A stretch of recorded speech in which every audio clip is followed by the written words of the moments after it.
tablette à la place du tableau, c'est la tendance qui se dessine à l'horizon en ce début du XXIe siècle, dans le secteur de l'enseignement et de la formation professionnelle.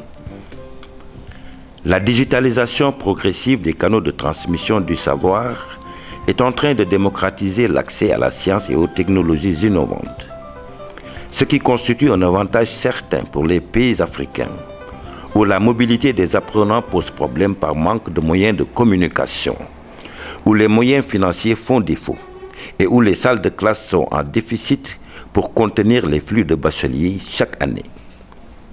Le gouvernement du Sénégal, à travers le ministère de l'Enseignement supérieur, de la Recherche et de l'Innovation, a résolument opté pour l'innovation dans les technologies intelligentes, en mettant en place des conditions pratiques d'enseignement-apprentissage en ligne, dans les disciplines des sciences physiques, de la chimie, de l'électronique, de la santé, entre autres.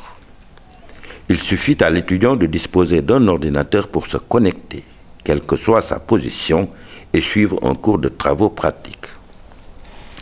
C'est dans cette dynamique que l'Université de Thiès s'est engagée dans un projet de création d'un laboratoire de travaux pratiques à distance, dans le cadre d'une coopération tripartite avec l'AUF, l'Agence universitaire de la francophonie, et l'Université Abdelhamid Ibn Badis de Mostaganem en Algérie.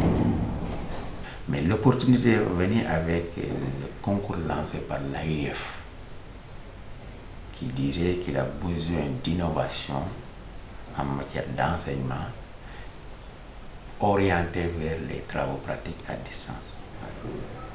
La deuxième opportunité, c'est que aussi l'université dispose depuis 2011 une plateforme de formation à distance.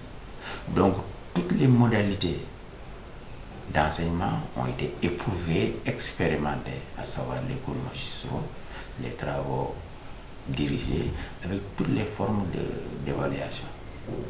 Mais les TP sont les modalités d'enseignement, puisque nous sommes dans une structure assez scientifique où on fait beaucoup de théorie. Il va falloir qu'on puisse régler le problème aussi des travaux pratiques qui est un modèle d'enseignement. La troisième chose, c'est que aussi nous avons ouvert des filières fondamentales comme la physique et la chimie, et nous ne disposons pas de laboratoire. Au lieu de prendre tout de l'argent, des bus manipulés pour aller vers des structures qui l'ont, emprunter les salles, suivant leur créneau, on dit mais essayons de voir les choses qu'on peut faire avec notre labo. Il existe différents types de laboratoires de travaux pratiques. Un laboratoire classique de travaux pratiques avec deux possibilités. Avec un équipement réel direct ou un équipement réel médiatisé. Un laboratoire distant avec des équipements virtuels ou des équipements réels médiatisés. Ce projet a opté pour un type de laboratoire distant avec des équipements réels et médiatisés. Pour ce type de laboratoire, il a prévu 6 bancs de travaux pratiques équipés, chacun d'un multimètre numérique, d'une alimentation stabilisée à 2 voies, d'un oscilloscope numérique à 2 voies, d'un générateur de fonction, des équipements électroniques, d'une unité de développement de cartes PCB et d'un serveur web. L'objectif du projet consiste à partager les informations des enseignants et les ressources en matériel et en expertise avec les structures d'enseignement secondaire et supérieur. Dans ce même ordre d'idée, le projet compte sensibiliser et susciter l'intérêt pour les travaux pratiques, répondre aux questions liées aux effectifs pléthoriques, à la faiblesse des moyens financiers et enfin créer une équipe pluridisciplinaire qui apporterait une plus-value dans l'enseignement des travaux pratiques au Sénégal. Une fois que les enseignants ont mis en place leur laboratoire à distance, donc l'étudiant pourra accéder au laboratoire 24 heures sur 24, 7 jours sur 7. Il aura besoin uniquement d'une connexion à Internet pour accéder au laboratoire. Donc les étudiants par exemple à mobilité réduite n'auront pas besoin de se déplacer à l'université. Les étudiants qui sont assez éloignés n'auront pas besoin de venir à l'université.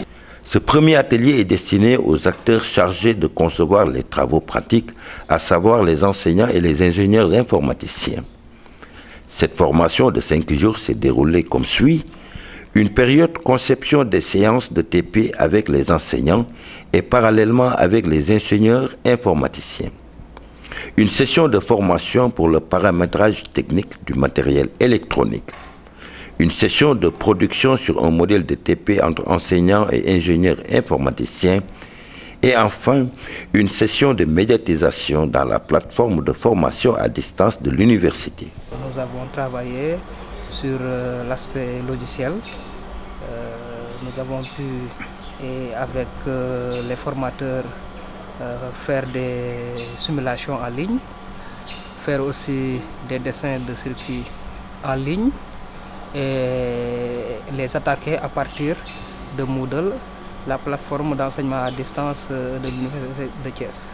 Donc nous pouvons, à partir de nos cours qui sont dans cette plateforme, attaquer des TP virtuels qui sont hébergés dans d'autres sites et que effectivement l'étudiant pourra, avec un système de questions multiples, pouvoir s'exercer avec plusieurs scénarios. Pour ce séminaire de formation, la direction des études de l'innovation pédagogique et de la vie universitaire de l'Université de Thiès, initiatrice de ce projet, a fait appel à l'expertise algérienne pour un enseignement de qualité dans ce projet innovateur à haute valeur ajoutée. Je suis en train d'expliquer l'aspect technique aux ingénieurs pour la mise en place des travaux pratiques à distance. Donc ce travail demande un aspect pédagogique et un aspect technique.